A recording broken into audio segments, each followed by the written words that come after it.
We've been in mega organization mode. We've been cleaning.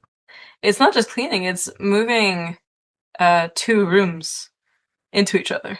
They traded places. Yeah. So the shrine room is now larger in a space that has way more shelf space. Hmm. As I've always said, I believe that spirits are subletting the shelves Hmm. Hmm. for not such a low price, frankly, given the amount of stuff that there is in this home.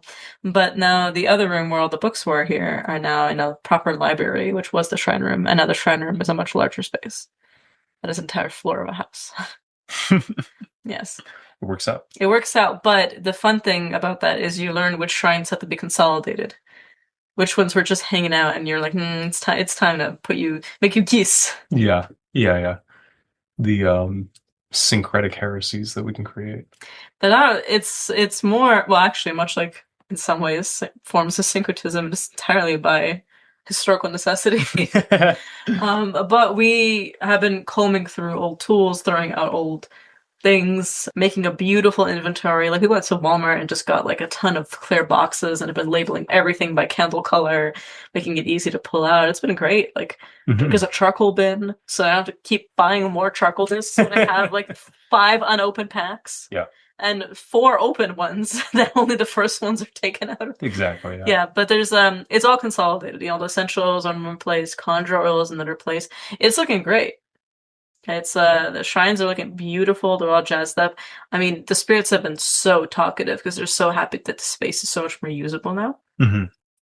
I was able to see clients this morning and just serve my ancestors right beforehand that are much more um I suppose you could say like user-friendly way for the both of us. It goes both ways. But where we're going with this is that as we've been doing this, which thank you again for your help, Oh, of course. I was at Key's doing the very same thing for him. Yeah. And then he drove me up and is now doing the same for me. But we have been going through old tools. That we have. And sometimes Key is like, to whom does this belong to?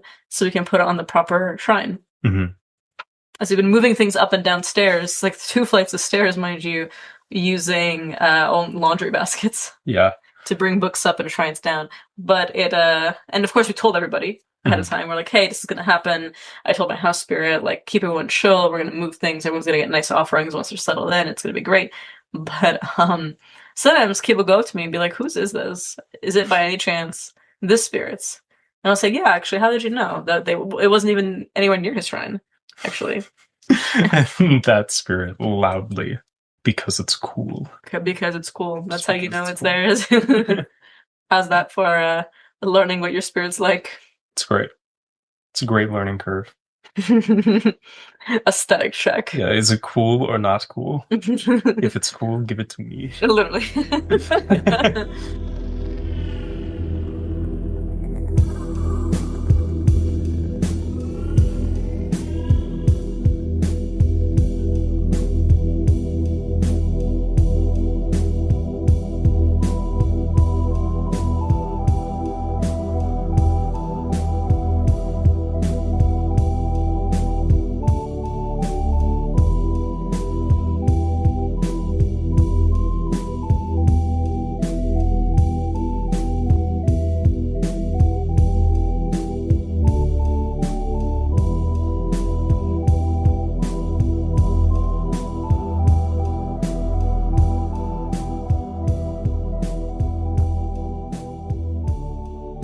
Be not alarmed at the frightful howls which you may hear.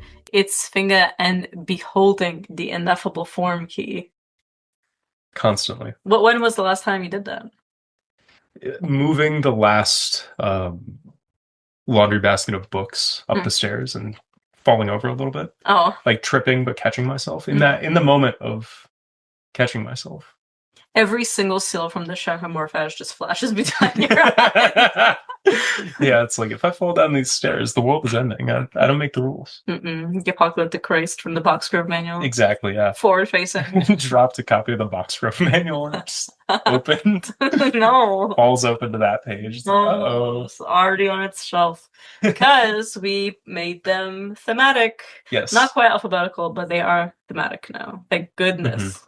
It's kind of a vibes-based system going on here, which really, I guess, is like Dewey Decimal to begin with. It's like categories. Yeah. So we're doing something right. Yeah, absolutely. Vaguely by author. Also, just in general by theme.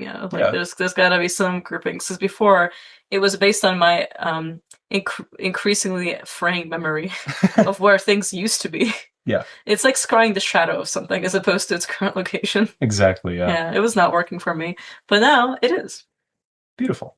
Wonderful. As we are getting things in order, remember to check us out on patreon.com/The Frightful Howls. We have a bonus episode every month curated by and just for our patrons. We have a Discord server. Come check it out.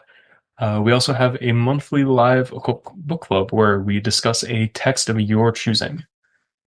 We also got shoutouts for every episode and a whole tier for monthly group spell work from us on your behalf.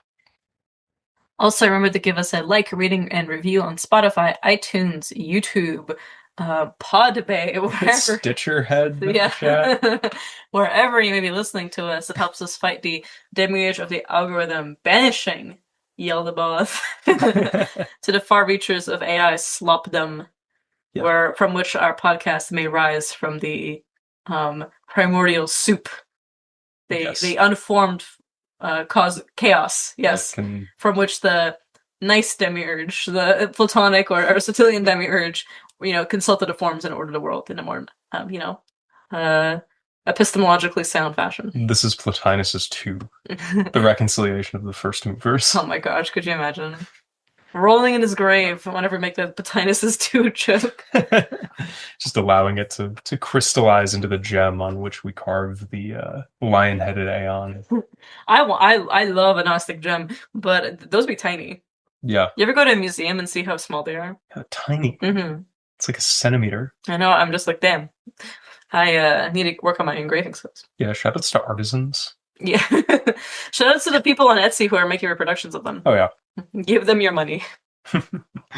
And, well, you're giving people money. Be sure to check out our services. I offer personalized coaching in magic and mediumship, sorcery for hire, readings, custom talismans, oils, tools, all sorts of Lenormand stuff recently. So if you want to learn how to read cards or sharpen your skills, come check it out. And he is working on that Lenormand course. Yes. When there is more time in the day than my ambition warrants there being. Who said there could be 34 35-hour days? I wish. I mean, 36-hour days with Dickens, please yeah, the both hit us up. Oh man. And Sfinga offers Balkan Fancy readings. She's the best. Go book with her. Thank you. And both of us offer occasional limited occult wares over on withcunningandcommand.com. Lastly, hit us up on social media. You can find me at Dragon Cunning, and Key is at barnowl.key. What an episode. It's been a long time coming. That it has been. We've been talking about readings that we give in pretty much every episode of the podcast, but we haven't so much deep dove into a particular type of reading that we do, being the spirit court thing, and how you can sort of do this for yourself. Yeah, I think it's exciting because a lot of the kind of clients we both get are interested in spirit court investigations, which in some ways you can continue to have with people because they'll pick up on different spirits. Now, sometimes there'll be overlapping themes, sometimes they'll be clarifying the same spirit over and over and describing different parts of them. But in general, people are definitely curious to know who is already ambiently around me, who is interested in working with me, what are my most prominent ancestral figures that are looking to stabilize and bring fortune to me, and so on. And so this episode is going to be less on a spirit court reading per se, and more on how do you even know? Yeah. How do you get to know a spirit? How do you know that one is around, that's different, that's new? How do you kind of develop some of those skills? And I think this will tie nicely in with, patrons on the Discord server over on patreon.com/The Frightful Howls will know that we've been working on a course, a year-long magic course to take you from whatever step you're at, whether advanced or beginner, and really regardless of tradition that you're practicing, and build core fundamental skills. And one of these that we'll spend a lot of time on, because each module, each lesson is going to have essentially not just homework and sort of group work, as it were, at times, if you'd like to, but really there's going to be a sense of the skills, like demonstrable skills that you are to gain through this practice, and that you should feel a shift in doing so. And one of them we're going to talk a lot about is discernment, is going to be understanding spirits, getting a sense of them, being able to command them to go away, not just necessarily always being placating and reconciliatory and like very flattering, praising. I think we talked about this a lot in private, but also with clients, is that sometimes fawning is a fear response, right? It's a trauma response. So with spirits, oh, great, magnanimous spirit, you say all these things, but really the time is to command them, to get them to leave. And, under what authority, with what power, right? We'll talk about that. But we're going to start with notions of how is it that you even know a new spirit is showing up? And we've talked about this somewhat in the Discord, but like, how do you bridge that gap from unverified personal gnosis, problematic term, though as it may be, and more notions of something that you're collectively verifying, something that you're having other people check in on, something that you can get a good sense of, hey, with divination, I am being able to understand through the auspices of my other spirits, who is this? What are their intentions? Are they here temporarily, or are they here for a specific season, or are they here to stay long term? And what do I do about it? Yeah, really the verifiability is the step, because anyone can go around claiming whatever it is, can even tell themselves some things that they may want to hear and aren't actually there. So it's all about paring down to build up, and really maximizing your own agency and the agency of the spirits that are walking with you at the same time. Ultimately, we want to move toward clarity and understanding, and making sure that everyone is having their needs accounted for. In some cases, we might put them on the back burner in favor of other things, but yeah, really just how do you know? And this is one of my favorite questions whenever I work with clients, coaching clients, people in readings, whatever it may be, who come to me being like, hey, I have this spirit experience or the spirit encounter, or I have, such and such guides, but I can't hear spirits, I can't see spirits, blah, blah, blah. I'm like, how do you know? Because, and that's not to invalidate their experience, that's actually to validate it. You must have some faculty by which you are knowing the spirit exists. So let's identify that. Let's figure it out. Let's dive into this. Did you maybe see something, hear something, feel something, suddenly come to know something? And my favorite one, did you call the thing? Yeah, was it you that called it without even thinking that you did? Yeah. And so I think let's get started with just sort of like the disturbance in the force, as it were. Yes. Different ways spirits can grab our attention. And of course, this is by no means a complete list. This is simply what we've noticed often in our practices and those of our friends and clients, and that we've been able to kind of let's start here as a beginner's kind of step, and we can obviously go more advanced in future episodes around the course itself, certainly. All right. So one of the first things that I would say is this is assuming you have a pretty solid practice with your ancestors, and if not, go back there. Check out our First Steps in Magic episode. One of the things that we really stressed is a strong ancestor practice, because these spirits are inherently linked to you and generally well disposed towards you.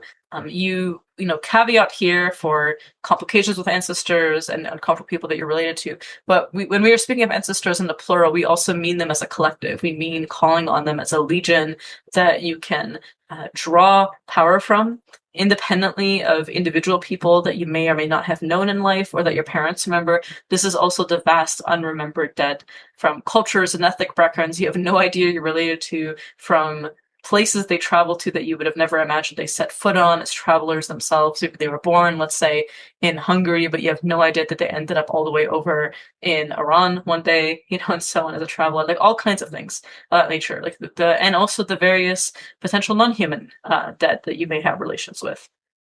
So having a steady ancestor practice is a kind of stepping stone for this. Like, we're a foundational stone for this. We are going to assume that you have one, because they can be your first line of defense to know something's up, something's new, and they will help you field new impressions. Absolutely, yeah. And kind of in that, in the course of developing that practice, we give a lot of tips and advice for what that can feel like as indications of just general presence. With the dead, that can be a lot of feelings of things moving around in the body, as the dead like to move in the fluids of the world, to borrow the spiritist term. And, those fluids are mirrored in your own body. So that can come as feelings in, for example, the joints, the digestive system, at least for me. Yeah, absolutely. And then as specific, I almost wanted to say entities, but like personages, consciousnesses emerge from this collective. It could be indications that you associated with someone in their life, or that they had strongly on them in life. If someone wears a perfume every day for 60 years, that's probably going to carry over. So this can be, using the entire sensorium, right? You can know something is there in the same way that, let's say your cat or your dog just ran into the room. You can, even though you didn't see them. Right. Yeah. Or, it's them making noises upstairs. Or thinking about, where left and right are. Sometimes you gotta check your fingers, but you know where they generally are. You also know how to balance, right? How to balance one foot over the other, how to maintain balance when you're walking. There's plenty of senses that we have outside of the usual 5 that we tend to know. And that's one of the reasons we always emphasize that mediumship is less always just like training a muscle, and sometimes about relaxing. It's about relaxing into a natural skill that we have. And often as children, we really excel in having, until it's sort of beaten out of us, as it were. Yeah, for sure. That's a lot of even like the crossover with the training that I do. It's less about teaching anyone new skills. It's more telling them where to look for skills that they already have that they don't know how to use. Yeah. The example that I use a lot is if you have a muscle that's atrophied, you have to do almost like physical therapy. You start slow, you start small, and then you build up and up and up with time. And it can be uncomfortable, it can be annoying, but you get there eventually. And you start to see kind of that cascading snowball effect, where just starting out, it could be, okay, there's something over in the corner of the room, I don't know what the fuck it is, so here's a glass of water. Can we increase maybe the clarity of our communication? Until eventually you practice that enough where it's like, okay, that's grandpa in the corner. He wants 3 cigars, 2 of which to work, 1 of which just to smoke himself for fun. And he's saying hi to, the other person in the room who's visiting for the session. Yeah, absolutely. And even if that person who's visiting doesn't even see him, yeah, it's irrelevant. Like, he's just saying hi because grandpa's a good host. Yeah, absolutely. So in addition to having good ancestor practice, which we'll touch on a number of times in this episode as to how you can really tap into that for this purpose, the other side is, I will always emphasize this, is house spirits. Like, yes. Checking in with your house spirit. Be like, is somebody new here? I'm getting some impressions. New bodily feelings are arising. Something is happening where synchronicities are everywhere. Like, there's a certain bird that shows up constantly. There's certain feelings that are occurring everywhere. Like, no matter where I am, I'm always getting this particular bodily feeling when I see a particular color, or I'm starting to smell this one particular cologne or perfume, but it's not physical. Right. Even though it's touching on my physical olfactory senses. Yeah.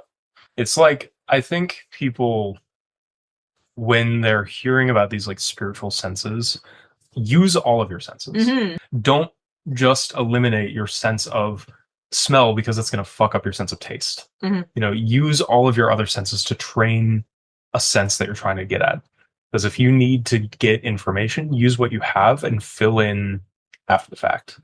So, like, if a spirit is showing up, that could be like a sudden knowing. It's like, oh, that could be grandma. Who, I called her and here she comes. What does that feel like? Could be in the body, could be a sense of smell, could be a memory of a taste, could be, sight. Could look anything from like full body apparition to seeing it in the mind's eye, which is an equally valid way of seeing. That there's actually been a lot of interesting scholarship spilled about how these things might not have been differentiated in Yeah. early language. So if there's a manuscript that's like, I saw this spirit, the understanding of what sight means could be just as much in the mind's eye as in the physical eyes. Totally. It's like we talked about it a few times on the podcast before. Like when you have a culture, like a linguistic group, for example, that has 50 different ways to say a certain phenomenon. Like, I think very famously Inuit languages that have many words for snow, and they differentiate between various kinds of snow that can be used for different things, right? Of course they'd be different. Or languages that differentiate minutia of gradients for certain colors, like blue and green, or having no difference between blue and green. It does affect how you're able to perceive things. So if we associate spirit apparitions with fantasies, with make believe, with psychological functions, not that these things don't play into them, certainly, but if that's all we associate them with, then we're going to assume that there is real physical things that happen that are, quote, real, and then there are less real things that happen in the mind's eye, as Key is saying. But it's not to say that these things weren't necessarily totally separate in the past, nor that one doesn't lead to the other. Like, so much of good magical practice is also mediumship training, so you can see spirits. They don't have to force themselves to manifest in certain ways, unless you're doing particular grimoire evocations in which you're sort of attending that. But generally, you're making it easier for your spirits to show up in a certain way, to not have to exert themselves in order to be witnessed. Which is also, quick caveat before we get back to the main topic at hand, why I'm not really impressed with poltergeist phenomena. Yes. Because one, it'll just keep happening if you're a magician. My house is notorious for its poltergeist phenomena. But also, even in the middle of a conjuration, the spirit is just making things blow and moving pictures on walls. I'm just like, okay, well, what are you distracting me from?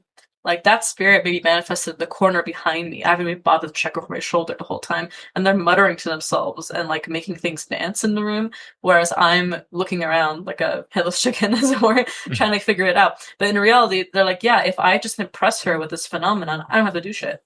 I don't have to, I'm not going to be called to dominate her boss, to bring money, to bring luck, to bring protection, like to, whatever the topic is at hand. They can just move picture frames and make cutlery clatter.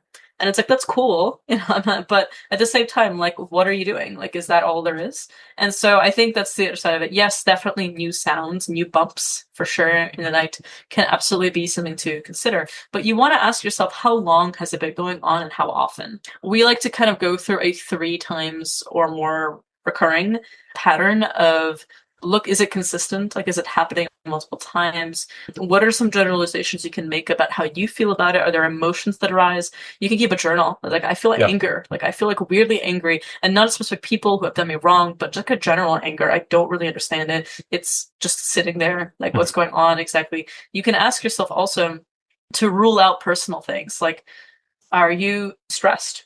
Did you move recently to some place that has a pretty awful vibe, and maybe you do a cleansing of the house first, because there's ambient dead around that are not fun and are not good to work with, but you should really just settle them. Are you currently dealing with new medication and you're having a hard time adjusting to it? That can happen. I know someone who was convinced there was spirit phenomena happening. It turns out it was that he had transitioned from smoking to nicotine patches. And that had pretty seriously affected his mediumship. And also discernment. And how could it not? Like, that's a pretty harsh transition. Yeah. Absolutely, yeah. It's a hard thing to do. So, not to bounce too much back and forth between like the just starting a practice episode, but like this is why a good meditation practice is really important for this shit.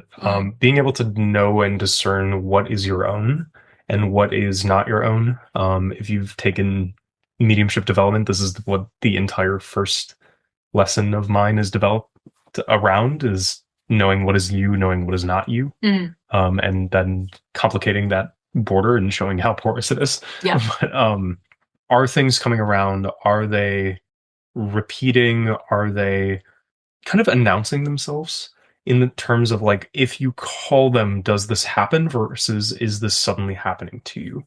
And for those who have, we'll say, some mediumistic faculties, but aren't super developed in terms of discernment, if a spirit rolls up on you and is like, I am Mephistopheles, I will give you miracles, blah, blah, blah. It's like, okay, that's cool, dude. What now? Yeah.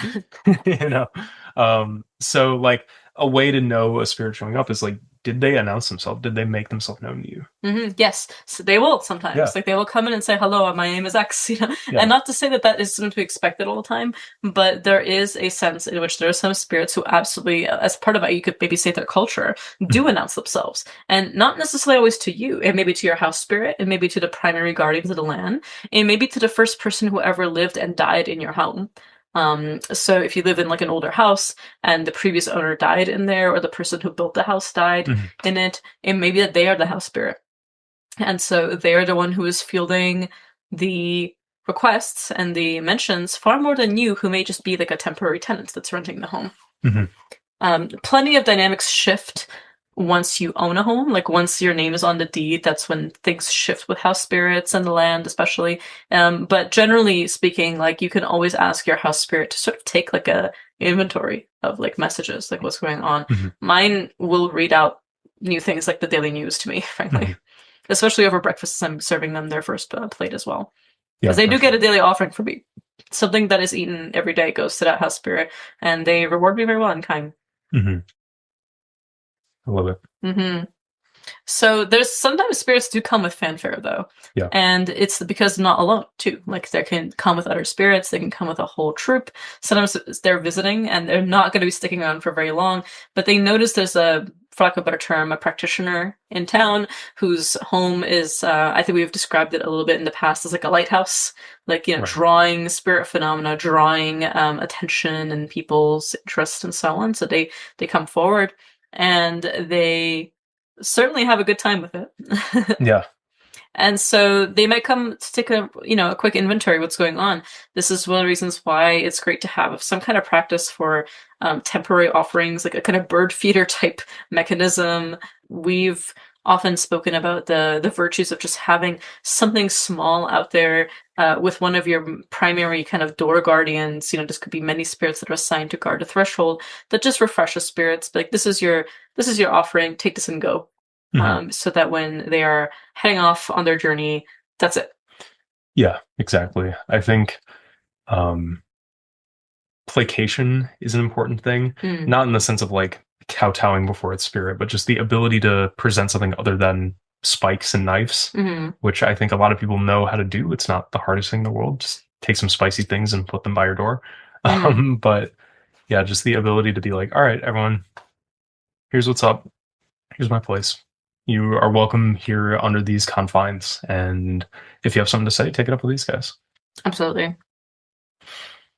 And so kind of in that chain of command almost, fielding spirits through your spirits, like you were mentioning with ancestors, house spirits, door guardians, whoever it may be, before even kind of inviting them in, making them show you they are who they say they are. Yes.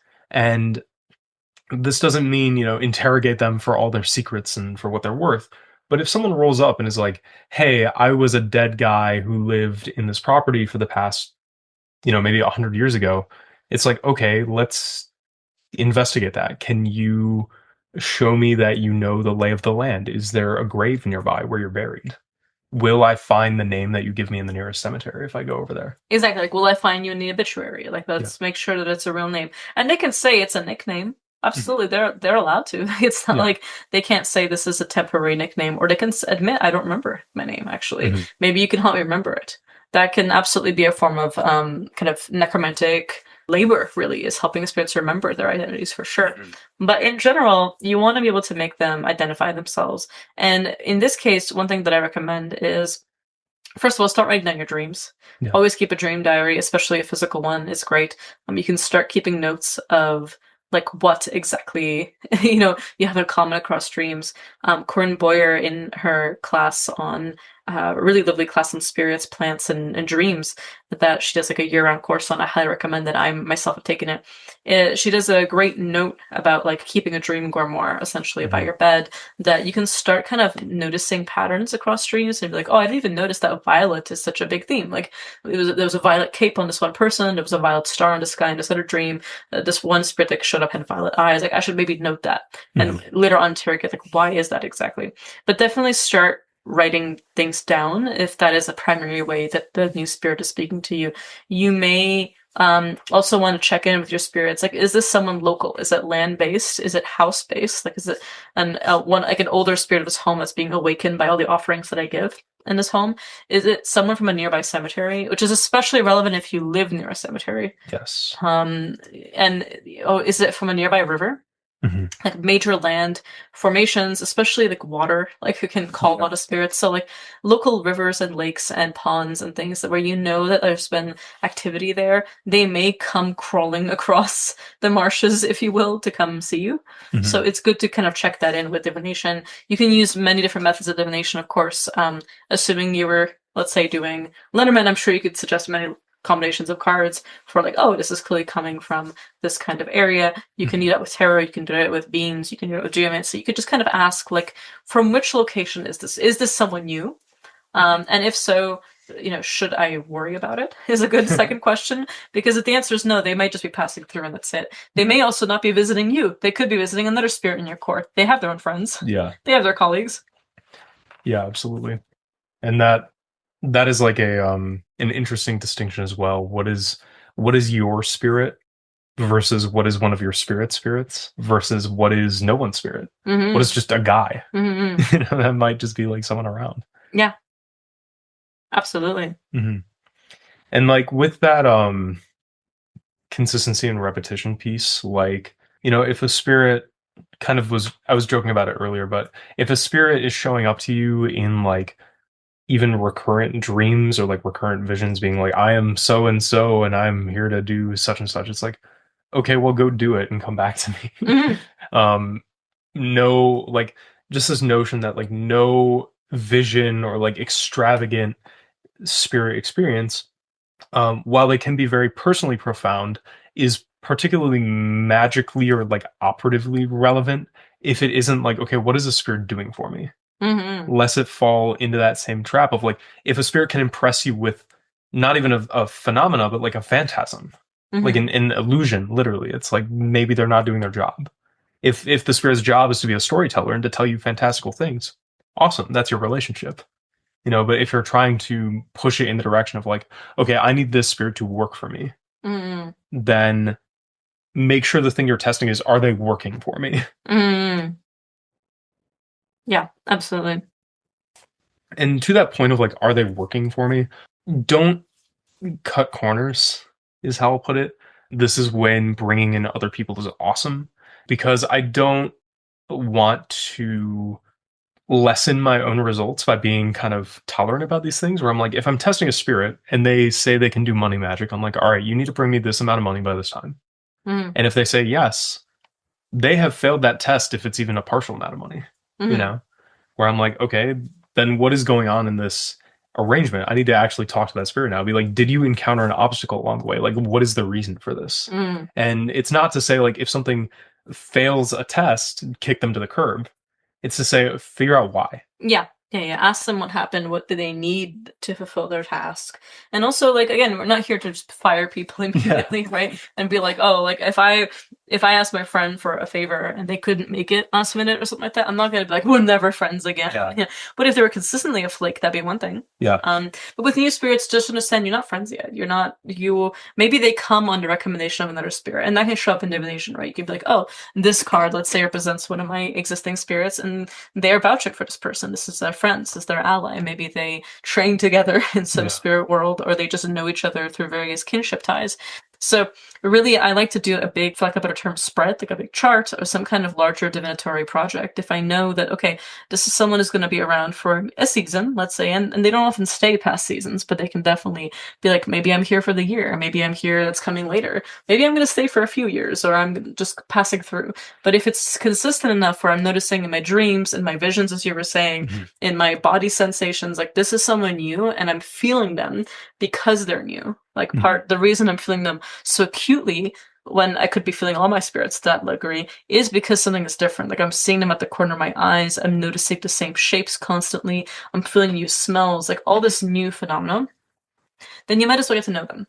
And again, this first, of course, check in with the spirits. This is only true if it's pleasant, like if this is a potentially good relationship. If the divination is bad, or another possibility is just go to a different diviner and have them check in on it. Often this is what I will do, actually. I will go do my own divination, and then I'll also go to a separate diviner or a mentor just to like double check if I'm a little bit uncertain, especially if they hail from a tradition in which I'm currently either training in or I'm not training in. Mhm. Because either way, I can either talk to a mentor in that case, or I can go to somebody who is a priest or expert in that tradition to Mhm. get double confirmation. Like I do not practice, for example, like Taoism, Mhm. but there was a spirit that was showing up very strongly, and I went to a Taoist priest to ask for some advice about it. Mhm. And he not only was amazing, like he gave me whole litanies of things to do, offerings to make, propitiations to do, as well as essentially mantras, or like scripture to chant. And it was beautiful. Yeah, but like I wouldn't have, just because I could ask my spirits themselves, like, hey, you're the house spirit, you're the lord of this house, like here are my primary familiars, here are my primary guardians, you sort it out.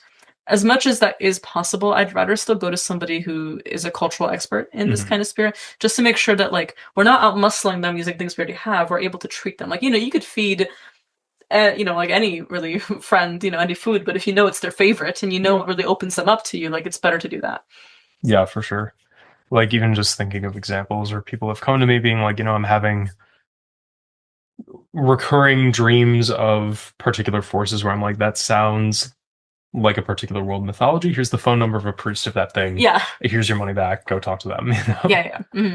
So definitely can always check in with yourself and with your spirits. What I do when I'm doing it myself is I call on ancestors to provide foundation. I call on guardian protective spirits to provide protection. And I call on divining spirits to provide accuracy and insight. Mhm. And those are three primary groups. There's more that I call on as well in my prayers, but those are kind of the three I start with to be like, I need my bouncers to, keep a distance between me to spirit as I analyze them. I need my diviners to help me look deeper and to kind of remove my ego from it. Mhm. Because, we all know that one client that's like, I'm seeing unicorns everywhere. Does that mean I have a unicorn spirit? It's like, you're on Tumblr on the unicorn tag, girl. Like, you're going to see them. Yeah. Yeah. But at the same time, like, sometimes spirits will absolutely speak to you through mimetics, through synchronicities, absolutely. And as much as sometimes, we don't want to admit it so that we don't validate the people who are seeing unicorns everywhere because they're on the unicorn tag, at the end of the day, it's because it's spontaneous. You're not looking for it. Yeah. It's because you're actively not, this is not something where you secretly have an affection for this kind of thing or you're drawn to it for other reasons, for sure. Caveat again, sometimes spirits just make you drawn to them. They fascinate you, right? They glamour you. They make you suddenly, you're like, I never cared about this before. Now I can't stop researching it. What's important is that it leaves the realm of pure intellectual interest. Like, as nerdy occultist people, we love to research things. We love to know things. We Yeah. love to be knowing all kinds of things that are not even relevant for us because it's fun. Absolutely. I truly believe that knowledge is its own pleasure and its own reward. But many armchair types pretend to be doing a lot more magic than they're actually doing. Mhm. And what they're really doing is being fascinated by things and thinking that knowledge of something is power over it, which is not true. Power is power. And so, this person who knows everything there is to know about grimoire scholarship, but has never conjured a single spirit from a grimoire, is not a grimoire magician at the end of the day. They are a scholar. And so one thing that I really want to emphasize with the whole fascination thing is like, are you fascinated intellectually because it's cool, or because you just find it interesting and you love to know about it? And are you falling into like a rabbit hole or an excited like fixation and stuff like that? All these things are beautiful. Like, do that for sure. But where it crosses into mutuality is when something is calling back. And keeping in mind, there's a danger here because parasitic spirits can totally take on the form of the things that you're obsessed with Mhm. and act out things with you. I've had to deal with this many times in my career as a diviner, where somebody clearly is dealing with a parasitic spirit that is like, yes, I will totally LARP I will roleplay as the thing that you're obsessed with. Mhm. I will pretend to be that character from fiction, talk to you. I will animate your own thoughts with additional phenomena, so you think it's external, and it is external at that point because the parasite is there. Yeah. So this is again why ancestors are so key, in addition to having protectors and guardians, and a good healthy regimen of cleansings and things. Plenty of episodes we've already done on these topics, and this is assuming that you have these things in place so that you can have your ancestors tap you on the shoulder and be like, "Hey, child of mine, this is off." Like, this is not someone new. This is someone. Look, this is a hungry ghost looking for attention, and it will shapeshift into anything that will get at that attention. Yeah, for sure. In that same way as in like traditions that involve possession or like mount spirits or whatever, people can be possessed by their desire to become possessed, Mm. you can be haunted by your desire to be haunted by that thing. Can take on a life of its own. Totally, with spirit lover stuff that can, like, I'm someone who, I kind of specialize in spirit lover readings, and like oftentimes, I would say more often than not, it's you have folks who are in some ways haunted by the desire to be desired. Yeah. And they privilege erotic encounters with spirits, which are not terribly uncommon. Spirits are freaky just like us, but they privilege that as a kind of relationship that's more important than other kinds of relationships, and they're not. That it's more powerful, that it's more intimate, that it's more loving, more affirming. When so there are some spirits that will fuck absolutely anybody and anything, and then leave. They harvest the energy and they go. And then there are spirits that will use that as a weapon and use that as a way to manipulate. Your kind of incubus and succubus phenomenon. Great band, not so great spirits. For sure.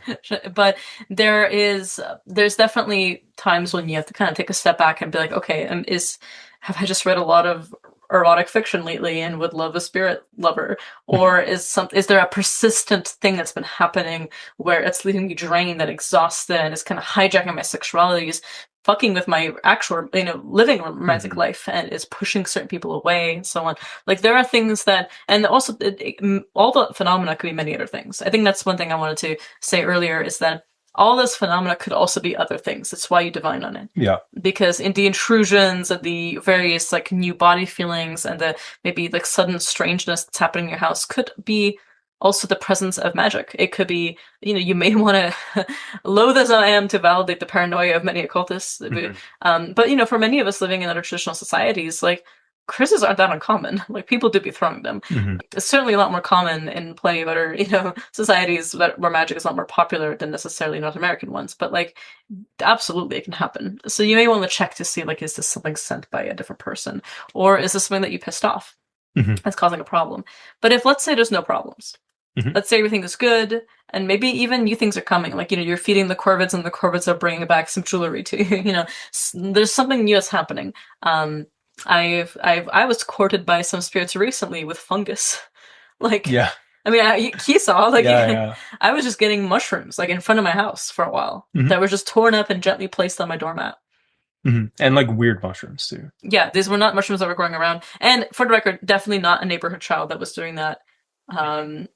It was like, I was, in the kitchen cooking, I would turn around, there was one there, and nobody had come by. Also, I got a bamboo one recently. Yeah, bamboo shoot. Yeah, which, like, I don't think it fell out of someone's like grocery bag. That's my neighbor. Like, it's definitely just like its own kind of pre-processed, kind of peeled off organic bamboo shoot.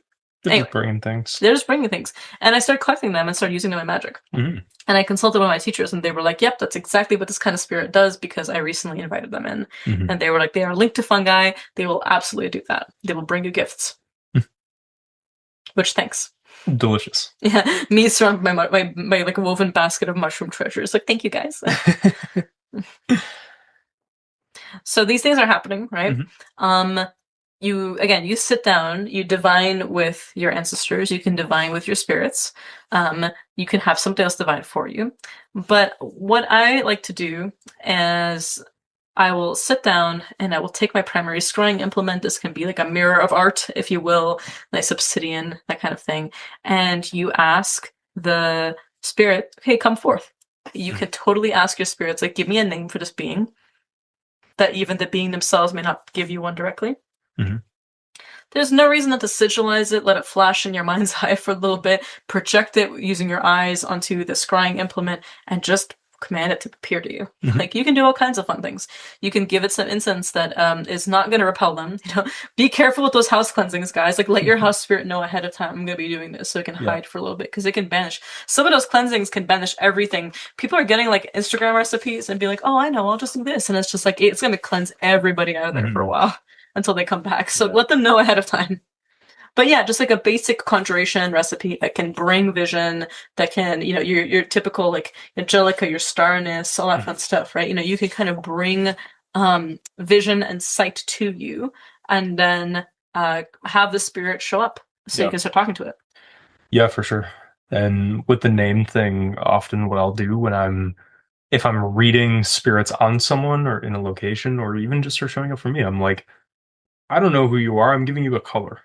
Or I'm giving you just like the guy who was in the corner a little bit ago. Mm. Like even that Yeah. The title, like title. You it's in the corner. yeah, Hmm. exactly. Where I'm like, I don't need to know their name right now. And often if it's for a client, it's none of my business. Yeah. It's more just how am I manipulating them in the room? How am I moving the energy around? How am I moving their spirits, my own spirit, their spirit, and getting this all into like um, kaleidoscopic alignment where everything is suddenly crystal clear. Yeah, your own anticipation of the spirit is its Yeah. own spirit in the room. I love a good like mugwort, wormwood, angelica root combination, Hmm. just for psychic sight and clarity, for visions, right? For helping enhance your existing vision as well as bringing new ones. I also like rue, just as an Hmm. additional cleansing and protective property. But yeah, there's so much you can do, right? For this kind of thing. And really, what I'm looking at is calling the spirit forward and saying like, okay, I feel you. I see that you've been around. I'm requesting a formal meeting. Hmm. You can lay out some small offerings. I like neutral ones for this. Nothing that you want to season the spirit with yet. You don't want to kind of program them to show up in a certain way. But you Hmm. can absolutely give them offerings of peace. Yeah. Water. Water, very clear alcohol, Hmm. if your spirit's okay it. But water is always great. Some kind of starchy, good white food, some boiled white yams, some nice, mashed and stuff like that, some rice, some porridge with butter and so on. Your kind of standard appeasing, simple house spirit Hmm. type offerings because you're looking to be like, let there be peace between us. I like to kind of also give, especially if I'm really sensing that, and this is a body feeling I'm describing, like just to be very clear, like this is a sense of like, I feel there is some importance here. There's some weight to this meeting. Hmm. It's not going to just be casual. I might bring white flowers as well, some white carnations, and just to be like, maybe a peace between us, some lilies even, and say like, I appreciate that you've made yourself known, and I'm dedicating some time to get to know you now. Yeah, for sure. And um, kind of going into these meetings, treating it like a meeting you would have with any other person. Hmm. Like, I'm going to go get coffee with this person. I should be recently showered. I Yes. should be on. Occultist shower challenge. um, and then how you're behaving is important, where it's like, not to the point that you're putting on a costume, but like be on your best behavior. You're meeting someone new. Yes. And that's also why so there's plenty, I'm practice a lot of different Serbian folk magical traditions. There's a lot of techniques that I was trained in for meeting new spirits that involves laying out some kind of banquet Hmm. and inviting your patron or primary saints with you. So for example, if you're doing your dining table and you're creating a little seance there, essentially, you're having a bowl of water in the middle that you will scry. Sometimes it's the fat, like the grease of a dinner Hmm. that you scry as well, because the spirit is assumed to have been trying to lurk in the gutters of the sink, trying to lick it up. So you're like, okay, here's the fat that's congealed. Like you can scry this. Hmm. Fun tip. Um, and you lay out, let's say, 3 glasses, and one has a sugar cube inside, one has some honey inside, and one has a little drop of alcohol inside, but it's still primarily water. And you're using these things to sweeten and also bring clarity. And then you leave a seat at the table for your saint. So you can call in Saint Betka, for example, and you can say, sit with me. You give her a candle, you bring her oil lamp down, you bring her icon down, you literally put her in the chair with you, and you say, sit with me. Hmm. Like, sit with me, be present. Sometimes if there's multiple people there, like saints may possess people and speak through them, but generally you're creating a space where these spirits can talk. Hmm. Yeah, for sure. And even in, other expressions of this first meeting, like what is a grimoire operation other than to be on your absolute best behavior and cleanest and most protected? So you can absolutely bring like your solar pentacles for visions to help you. I like to put mine actually under the glass that I'm scrying, or sometimes even inside of it, so the light catches it. Thinking back to the Faustian experiment, to see a good spirit in a glass, where we definitely played around with some solar pentacles for that. You can totally, wear your best divination oil on your wrists and the back of your neck, behind your ears, at temples, and so on. You can absolutely, come in kind of with your ritual regalia as Mhm. well. So primary necklaces and tools that you want to adorn yourself with when you're making a formal contact. But keeping in mind, like as a foot practitioner, I still keep it pretty simple. Like Yeah. at the end of the day, like it's my house, and Yeah. so I come in with my ancestor staff and I sit with them, a cane, and I bring my ancestors some coffee and some food, and I have them sit with me, and I bring one of my primary saints down. And I say, okay, let's talk. Like, they are here to field you as well. They are here to give me a nudge if I am falling for your glamours, because then they can intervene. So it's not all about me. Right. And even with this, like, when you're out and about in the world, like outside your house, like, if you have this practice, you don't walk alone. Yeah. So, like, if you see someone cool, like, at a subway station, spirit wise, and they're just like hanging out, vending wares in the spirit world, it's like, go over, say hello. Yeah, and like because I mean, for those of us who travel, like we tend to bring spirits home with us. Like there's every time I go to some place, like, there's always someone who's offering to come home or is interested in my attention or is like speaking of random spirit encounters, we were on an island in Croatia and this one Roman soldier like begged us to soul him into a stone and bring him with us across the island to the main Adriatic coast. And we didn't. He was like, okay, I'm good now, goodbye. He gave us a full Latin name, like it was like 5 names. Yeah.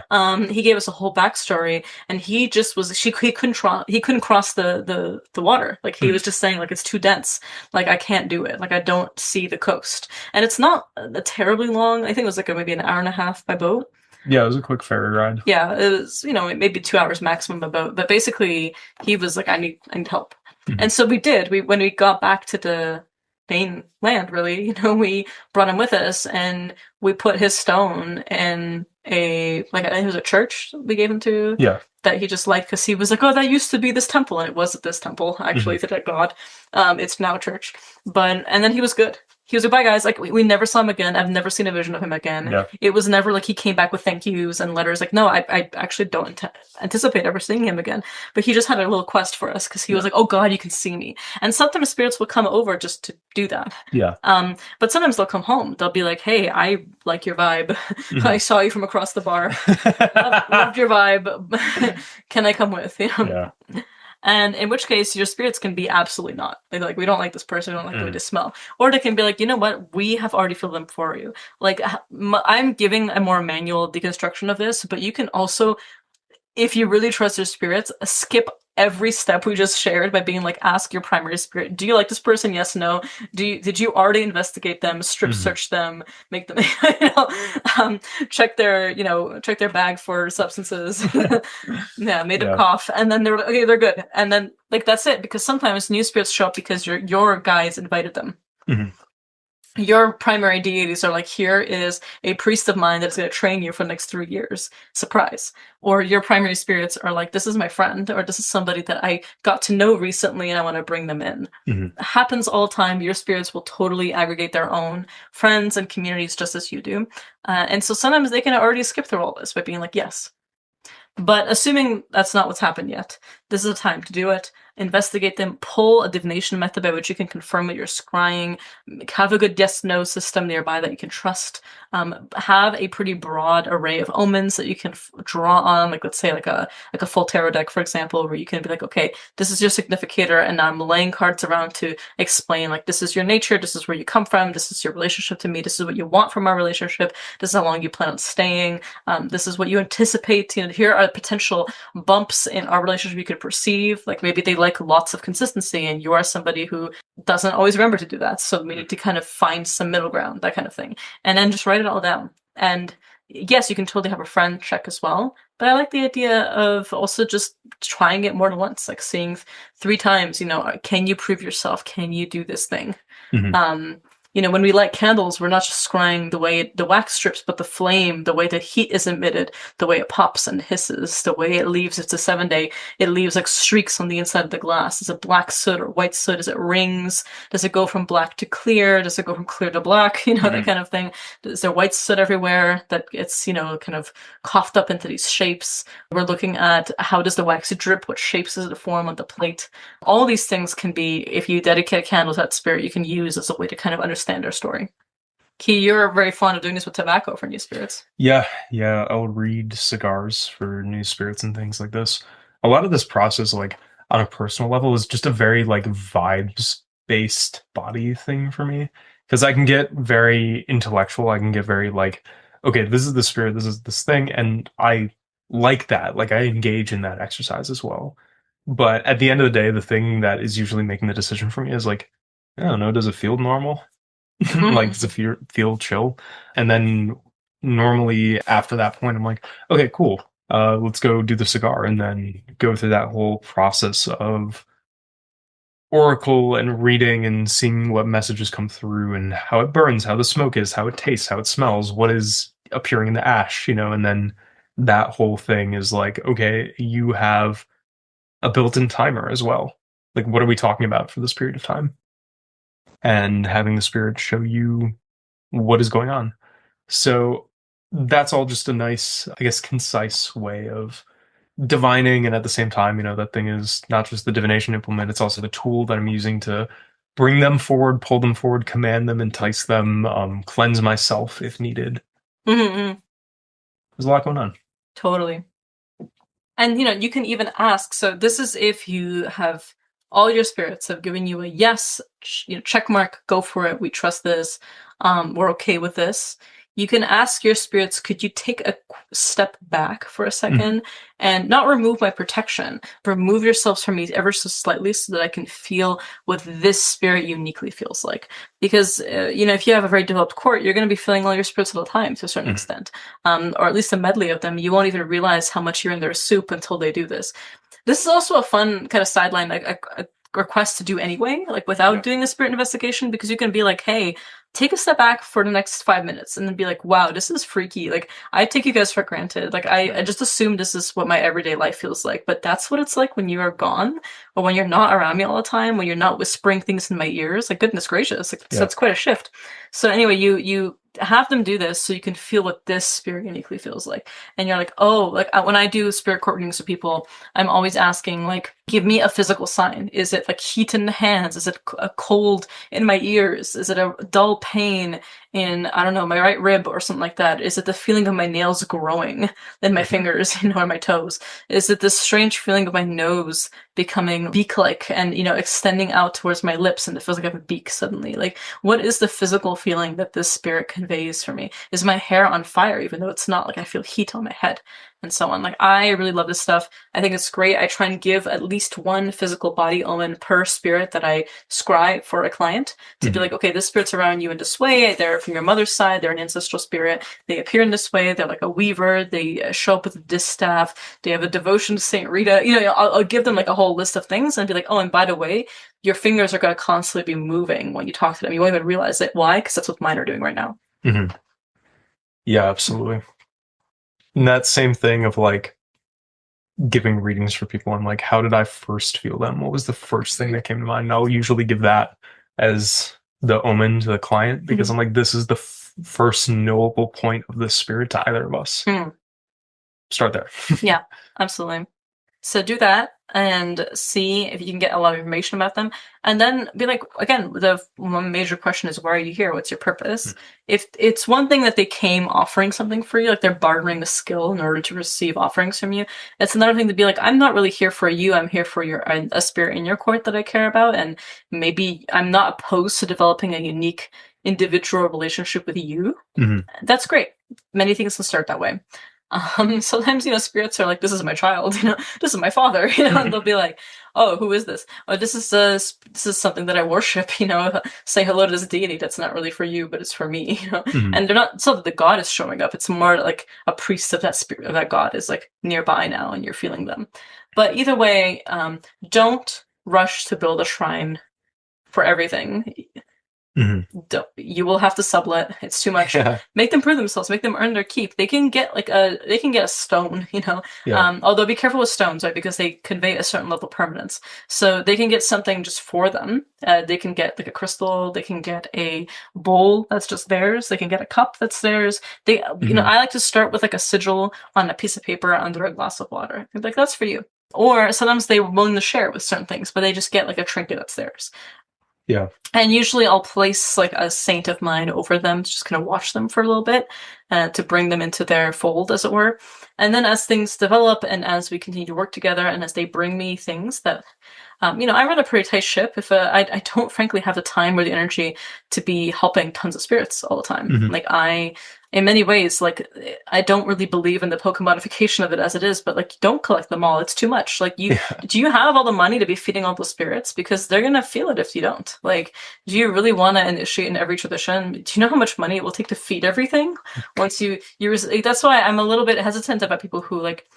I caution against the let me get a spirit core reading in every system. Like, it's one thing to go to a reader and be like, what are my spirits that are already around me? That's one thing. But like to get a reading of your patrons in every random tradition, like they're gonna know that you know them now. Yeah. And they're gonna be around. Even if you never initiate, they're just gonna know that you know who they are. Mhm. So why not at least invite them in? So definitely be careful, because again, like I like to stick to like, again, like we've talked about this many times, so forgive me for repeating myself, but like after the experience in Cyprus, like Aphrodite is a goddess that I go to for many things. Not, in some ways, least of all love. Really, Yeah. like I go to her for so many things in general, and that's because of the relationship that I've struck with her now. Whereas there's certain spirits that, like, absolutely, I go to them for one primary task, and I admit I don't have a much more developed relationship beyond that. Like, I have them kind of subcontracted to one area of my life, and there's ones that are like I do everything with them. Yeah.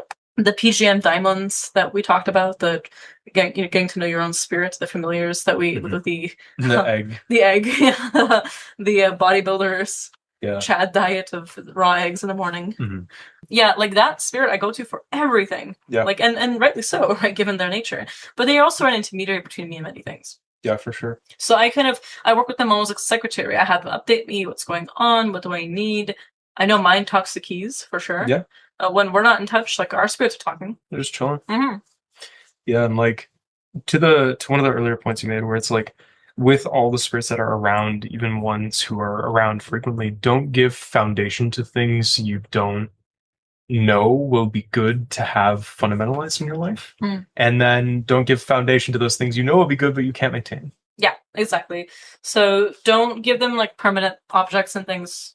Don't give them dolls and rocks and stuff until, like their own haunted doll or whatever like that, until they've really earned their keep in your home. Mm-hmm. Yeah, and those who have earned their keep, they're people too. Mm-hmm. They're entities, consciousnesses, all their own, maybe most accurately. Mm-hmm. Where, like you're saying, they'll have lives outside of you. And sometimes that's their business, sometimes it's your business, sometimes it's not your business, Mm-hmm. So when the spirits are hanging out, cool. Mm-hmm. Absolutely. And really, in this interview process, you're looking at, do they have a relationship with something existing in folklore? 9 out of 10 times, probably 9.9 out of 10 times, they will. Mhm. They could name a saint or a deity that they are close to. They might they might walk in the form of a spirit that you don't even know, really. Like, it's always interesting when I work for clients who are really like experienced in cultural traditions that I've either never visited, never had a lot of contact with, or I don't even necessarily know friends who are involved in them.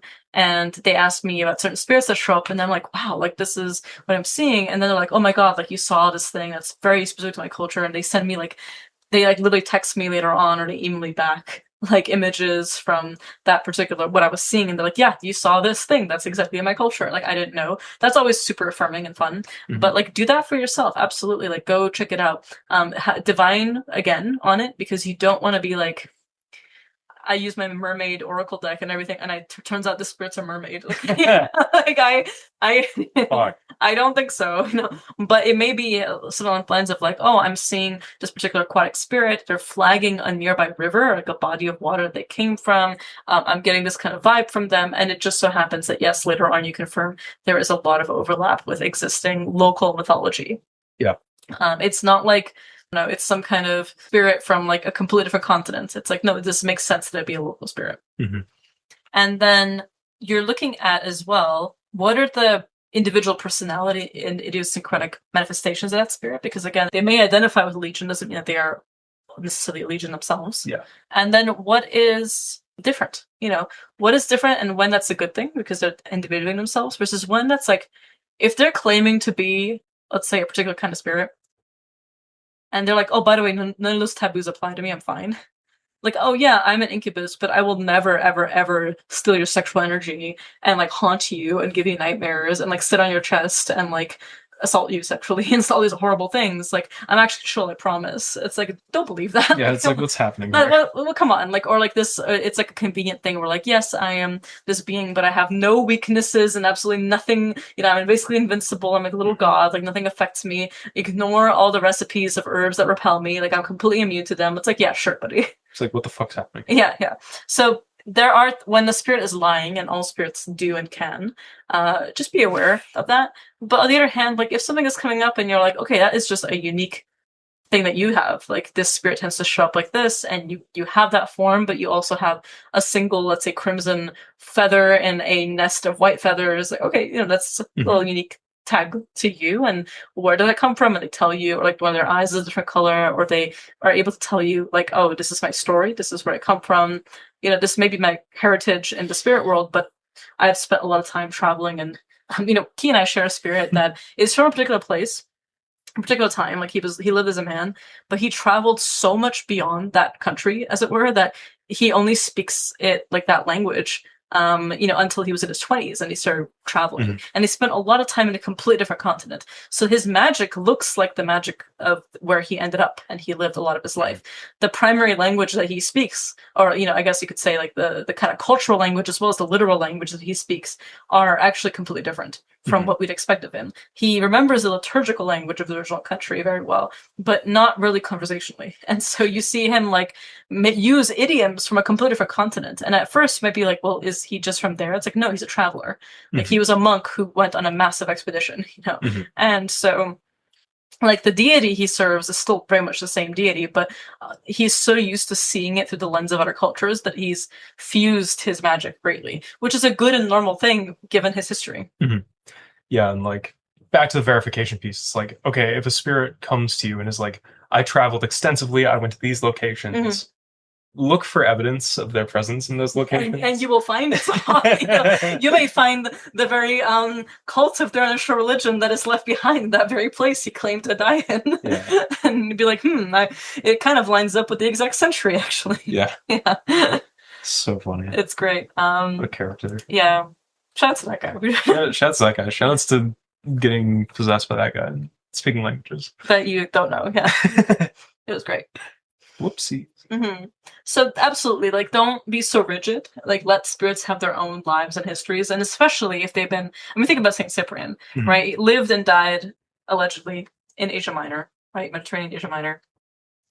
Now is like famous in Spain, Portugal, Peru, Argentina, Mexico, Brazil, all many different places, right? Scandinavia and Italy, and you have, all the Balkans really, and so much of his legends is in some ways posthumous. Like he became this and Kimanda. It's like, yeah, well, but he died in like Turkey, or at the very least, some say in the, Antioch of Asia Minor, some say in the Antioch of Syria. Even within the church, it's actually ambiguous. So you have all these different like themes, and then like on the other hand, he's like doing Spanish playing card divination and stuff like that. So just keep in mind that like, yes, spirits are going to learn things posthumously. They're going to become a spirit that became exalted and memorized a lot of things, that became kind of an elevated ancestor, is absolutely going to keep being interested in modern trends, like in new developments and so on, for sure. You can even give them tools to help them, like, giving your spirits bones of a dog, like a black dog, to give them black dog familiars, or giving them all manner of like tools to give them the equivalent tools in the spirit world. You can absolutely do all kinds of things. We will even have a episode in the future on like arming your spirits and giving them tools and how to do that safely and effectively, how to dedicate things to them. But for now, it's just to say that like when things show up like this in divination, like follow them, but make them prove it. Like, and no, not every spirit will have like a convenient grave marker for you to read. Like many of them died completely, if they were human, died in completely random places, unmarked, for example, without their names registered. But also know that sometimes quasi-human spirits will just give you a very good human backstory to just as an explanatory tool, and then be like, okay, can I go back to doing my work now, so that you can get how I do it, as it were. Yeah. And none of it was necessarily the truest, but it is poetically true in the spirit world, as it were, and it's just a convenient bridge to be able to work with you. So even that, I'm caveating just to say, keep your head on your shoulders. Talk to your spirits, talk to your saints, your gods, what gives you illumination and good sight and advice. Open your heart to them. Talk to your initial spirits, the ones that you trust most, the ones you know have your back and will protect you. Keep diving in deeper and lead yourself to learning about their individual characters and impressions, and have them work for it, have them prove themselves. If they are at the end of the day, the spirit that gave you, several sets of winning numbers and gave you, helped you with a new job and helped you have, you carried their charm on you, you made a talisman with them. And whenever you carry it on your person, you're just luckier and you're more insightful and say the right things in the right places. That's a pretty damn good spirit. Yeah. And to quote our beloved godfather, Jesse Diaz, don't waste a good candle on a bad saint. Don't be giving anyone tools and offerings or just or shelf space if they're not doing good shit for you. Yeah, don't hand the gun to something that you don't know you can trust in it. Absolutely. So, Key, when you're working with clients to get to know their quartz, what are you kind of helping them do? How are you bridging it from you're seeing them and now you want them to see it too? Yeah, I like to talk to the person first a lot of the time. Not necessarily about what they're doing magically, but more about why are you here? And if that answer is I have doubts about a certain thing, I will lovingly, infuriatingly ask, why do you have doubts? What about this are you not where's the disconnect here? What's happening? If you come to me with information about a spirit, how do you know that? And this is not a contrarian way, but I'm genuinely, how did you get this information? Because once we have that, we can bridge things in a familiar way to you. We can use things that we know already work. And if that is, let's say, really profound single experience, okay, great. We can pull on the character of that single experience, bring that spirit forward. It's if something comes with the grand announcement, it's you had some moment in your life where this thing was there in front of you talking to you. It's cool, we know it can do that again, so let's make that happen. Other times, it can be a really deep sensation of feeling or knowing or any manner of sensory experiences where we see the spirit, we hear the spirit, we know something is going on, we know it's there, we just can't bridge that gap to get something else. Okay, great, let's bridge that gap. Otherwise, there might just be doubt, there might be uncertainty. Someone might have a lot more mediumship than they allow themselves to have. And in bringing that spirit forward, sometimes people just need permission. It's a very strange so phenomenon, true, yeah. But I've the biggest leap that I see students of mine make is when I tell them, you don't need to hear it from me or anyone else in the fucking world, but if you need the permission, you have it. Go see the spirit. Tell me what you see. That will unlock things in people's brains. That is kind of shocking and surprising. Absolutely. That happens all the time with me. Is I'll have someone be like, oh, I don't really have I usually ask, what's your practice? What are the current traditions you're involved with? And they'll be like, oh, not much. I'm very much a beginner. And I'll start naming spirits and oh, I know that one. Oh, I've seen that one. Oh, I've made pottery of that before. Yeah. I painted that. Let me show you a painting in my room of that. And it's just and you're telling me you don't see spirits? And well, they don't allow themselves to think that's what it is. Yeah. Because it's not a full-on phantasmal vision, right? It's not you're not hearing a voice the way that you're hearing ours right now if you're listening to this show. It's sudden knowing, it's sudden physical body impressions, it's consistent dreamscape like experiences, and they just don't let themselves feel that could count as mediumship. It has to be something more. And that so much of we were talking about mediumship training is knowing that you already have the faculties, you just need to learn how to use them. Yeah. Kind of learning how to use a limb that's always there, but you're not used to stretching. Yeah. The way that I put it to a lot of people is first thing that comes to mind. If let's say we're doing an exercise, I show you an image of a talisman, what's the first thing that comes to mind? And they hum and haw. I'm like, no, what is the first thing that came to your mind?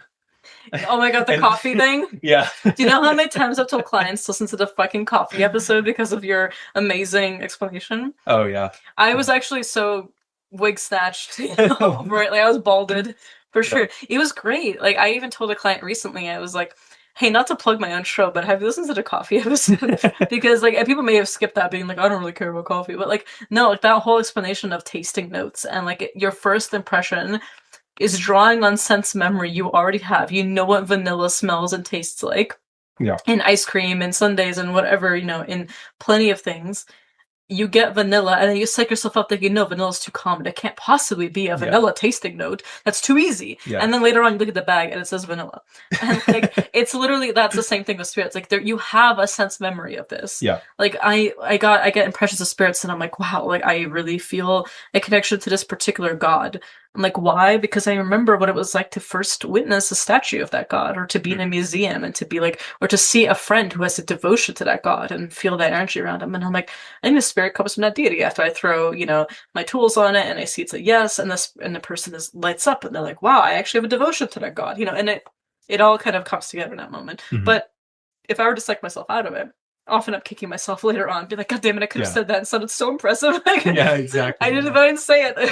I thought it was too easy. Yeah. That's the thing, you want it to be too easy. So it's get out of your own way. Yeah. So the trance that I try, like, to go back to the question of like, how does this look for clients? It's like, what is that trance? It's the one where you're out of your own way. Yeah. It's just let the information flow, let that come forth. And if that needs to be mediated by my own spirits, great. They can come through as well. They can do whatever they want within reason, guys. guys, please, please. They heard that one. I was like, oh shit. No. Ladies, please. Ladies. Gentlemen. Yeah. Amorphous being. Please. No, so ball of light with thousands of eyes, please. Take me to dinner first. Many-eyed seraphim. I think that the Book of Enoch was about that. This is like when I was having a lesson with my teachers and they were having me read out loud like a recitation that expels certain kinds of spirits from your home, and I started doing it and one of those spirits looked me straight in the eyes, physically manifested a bunch of clanging noises, and then gave me like the sad look of like stick with checkered, plaid, bundle of items tied at the end, like about to sadly wander off in the distance. Like, you mean it, boss? And I'm like, no. And I stopped reading it and I was like, please, no, that's just, I'm literally just reciting this. My bad. I forgot to kind of contain it. And my teacher was laughing at me, being like, I'll read it. But it was just such and he heard it through the microphone too. Yeah. Oh, that's so funny. No. Yeah. But yeah, for doing readings like this and kind of doing that identification, it's not to repeat this maximum too many times, but like see what you see, hear what you hear, sense what you sense. Like you will have the experience. And a lot of the development of this is just get out of your own way and trust your senses in the same way that you trust your eyes when you wake up in the morning, walk downstairs and you like look around your house. When you know something's off, when you're like, wait a second, I smell a gas leak, or like it's a common experience. Or the origin of many of these practices. Oh my god. I don't even smell the gas anymore. Yeah. That's divine. I am one with it, actually. I cast gaseous form at the nightclub. Disappear into the fog cannon. Yeah. Exactly. But yeah, it's like just seeing what there is to see. And I've got my own tricks up my sleeves to press buttons of people's spirits and pull them forward and be a bit of a provocateur with these things. Absolutely. Like there's plenty of oral terms, so I'll mutter in my breath to be like, come in of comely form, appear in this way. Yeah. So you give things a container to manifest in and then let them come forward, and whatever comes, and like a lot of the times especially for people who already have magical practices who get this, it's kind of a deluge. And so you have to know how to contain that. Really, it's tell everyone to get into a line. Whoever of you speaks first is now my spokesperson for the rest of the session. So choose among yourselves, get back to me. Type of deal. Especially if people have like a lot of ancestral stuff going on. Or if this is like their first experience of having this done, where I'm like, fuck, that is a lot. to say. They're like dying to say it too. Yeah. Like they're like crawling to the front. You have to organize them and get your spirits to like. I asked one of my primary guardians to like make them come in an orderly fashion, like make them not overwhelm me with too much phenomena, like make them come one by one and give sometimes I bend that rule a little bit because I'm like, okay, I should really speak about these three, but just so you know, the spirit came with a friend and you should investigate on your own time, but like I'm gonna talk about them first. But yeah, absolutely, like, and that's the thing too, is like just because you're not like a professional magician or something, or like you have a robust spiritual practice, doesn't mean you're not seeing and feeling spirits your whole life. There's plenty of ways that they have informed your art, your life.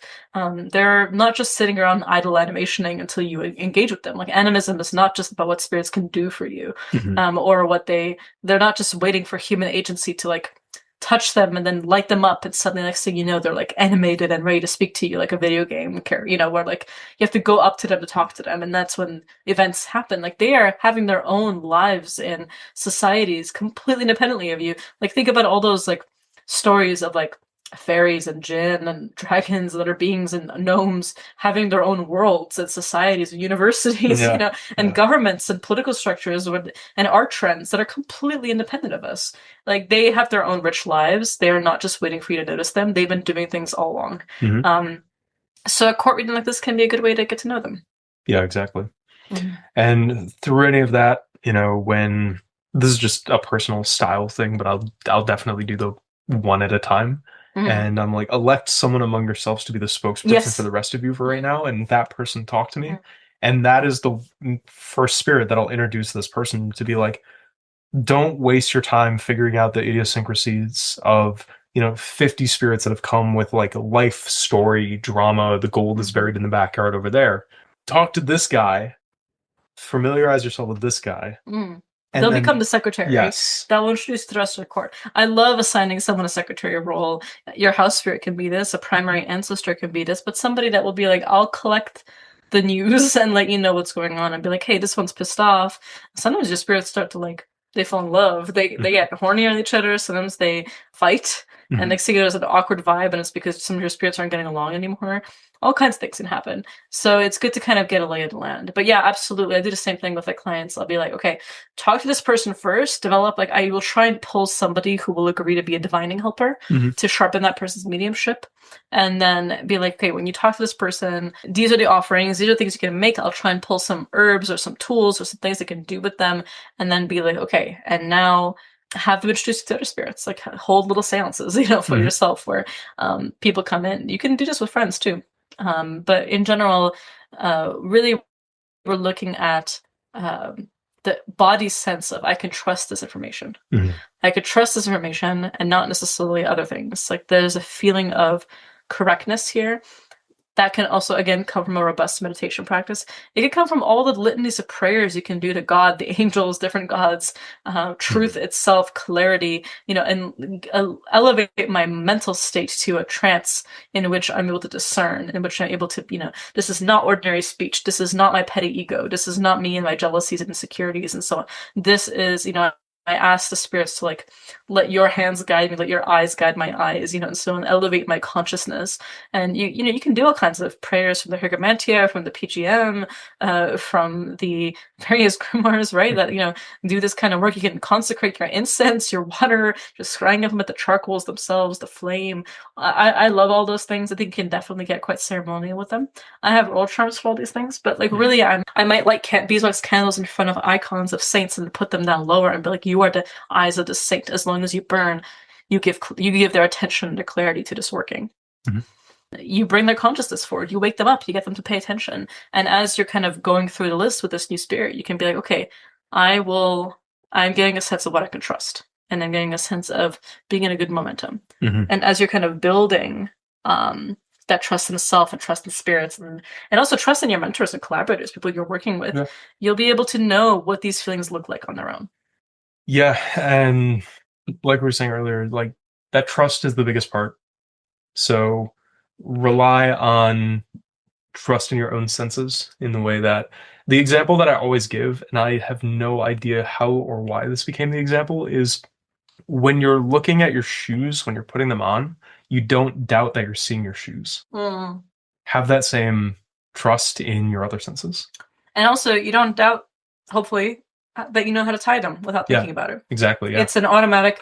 It's like riding a bicycle or something. Like you just know how to do it. Now it's muscle memory. Much of mediumship is muscle memory and being like, I know what it feels like to have a correct impression of something. Yes. And even when maybe your faith is challenged a little bit, maybe the research comes up with something contrary, and then later on you come back and you're still validated. Like it just comes up like, oh no, I was right to trust this and I was right to push for it because it did come up in this way. Yeah. Yeah.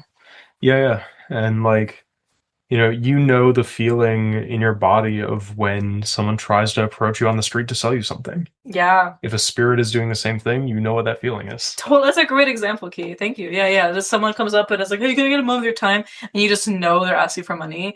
Same thing with spirits. Like you know they're trying to sell you something. And maybe it's worth buying, but ask your existing spirits, can you do this? Yeah. Like, why do I gotta bring a whole other person in if you guys do it already? Again, economics, okay? Yeah. It's a bad economy right now. Bad job market. Do we really have all the money to be spending on you spirits? I only have so much time to clean glasses of water. Just clean their little rims, and get the muck out of it. You're just a glorified bartender for a bunch of ghosts. Essentially. Yeah. At this point. At this point. I just live here. I just live here. Well, we hope that's a good overview. Again, this is a basic 101 in our course, which we'll be making more announcements this summer, actually, about its nature, and we'll let you know when it's going to start, what the pricing will be, what the we'll publish the syllabus well in advance, so people can know what it is that you'll be actually signing up for month per month. We're not going to invent it each day, month of. You're going to know it ahead of time. We'll have a much more advanced version of everything we just spoke about. But for now, we hope that, with the podcast, we still are essentially releasing like a free lesson, in some ways, every 2 weeks for these kind of more practical episodes. We hope this was helpful in learning how to discern things with your own spirits. Again, it assumes a lot about your existing practice, but in our course, we'll help you build there if you're not quite there yet. Yeah. So keep in touch. We'll be updating our patrons first, and then more announcements will be available on withcunningandcommand.com as the date approaches. But for now, just be aware it's a thing that's happening, and we'll have more announcements coming in the summer. Yeah. And if you would like a Spirit Core reading yourself, you may go to Key and myself. Withcunningandcommand.com is where you can book us under services. We both do it, and it's a great time. Yeah. One of my favorites. Well, thank you. That was fun. Yeah, that was a great one. What are your caution cards for today? Ooh, today I have Vamos a la Luna by Los Espíritus. Such a good one. Yeah, it's time to row. Go to the moon. Mine is How Do I Connect to Spirits by Vox, a very haunting and beautiful song that I associate with some of the best moments of my life. Aw. It's true. I hope you enjoyed as much as I do. Yes. And you can find our playlist on Spotify, the Clash of Roads of the Frightful House playlist. It's available on Spotify. We put it there so that we don't get copyright struck by actually playing music in our show. Also, if you want a really strange experience at the gym, put this on and hit shuffle. Yeah, very, very strange indeed. Yeah. And Key, this was your choice. License to Depart is a prayer of St. Lucy. Yeah, love St. Lucy. Great for sight, great for seeing things. I think she loves you too. Yeah. both and all three of her. 10 on you guys. Yes. All right. I've seen many times I've lost contact with you because it was Lucy long night and you were out until the wee hours of the morning with those candles in your hands, keeping them lit with God's fervor. Yeah. Yeah. You can say that. Traumatized by the Lucy candles. Yeah. Traumatized God et al. Yeah. Oh, man. All right, give it to us. O St. Lucy, you preferred to let your eyes be torn out instead of denying the faith and defiling your soul. And God, through an extraordinary miracle, replaced them with another pair of sound and perfect eyes to reward your virtue and faith, appointing you as the protector against eye diseases. I come to you for you to protect my eyesight and to heal the illness in my eyes. O St. Lucy, preserve the light of my eyes so that I may see the beauties of creation, the glow of the sun, the color of the flowers, and the smile of the children. Preserve also the eyes of my soul, the faith, through which I can know my God, understand his teachings, recognize his love for me, and never miss the road that he leads me to where you, Saint Lucy, can be found, in the company of the angels and the saints. Saint Lucy, protect my eyes and preserve my faith.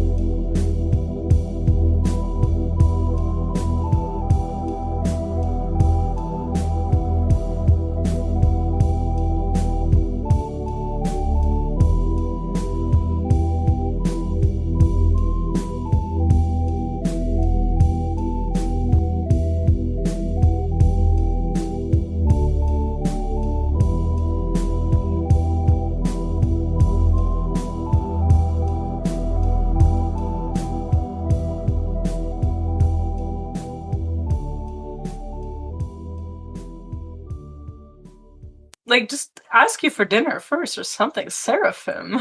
A many-eyed seraphim. Oh my goodness, gazing at me with way too many eyes. Ooh, a throne. If I do a host? He hosts.